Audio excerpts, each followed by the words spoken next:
আজকে 5টি মৌলিক ভদ্রতা নিয়ে কথা বলবো, যা সম্পর্কে সাধারণত কেউ আলোচনা করে না। নাম্বার 1, যদি আপনি ফোন স্পিকার মোডে রেখে কথা বলেন তাহলে অবশ্যই সামনে থাকা ব্যক্তিকে তা জানান। নাম্বার 2, কখনো বসে বসে হ্যান্ডশেক করবেন না। নাম্বার 3, যা আপনি কেনেননি সেই খাবারের শেষ টুকরো নিজে কখনো খাবেন না।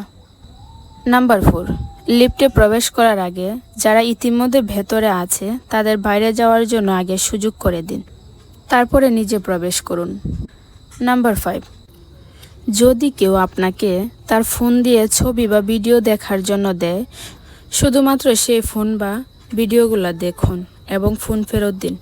উল্টো দিকে সোয়াইপ বা অন্য কিছু দেখবেন না। এবং এই 5টি মৌলিক ভদ্রতা খেয়াল করবেন। এটা আমাদের প্রতিদিনের চলার পথের সঙ্গী। তাহলে এই 5টি অভ্যাস একটু প্র্যাকটিস করলেই দেখবেন আপনার পার্সোনালিটি মানুষের কাছে হয়ে উঠবে বেশ আকর্ষণীয়।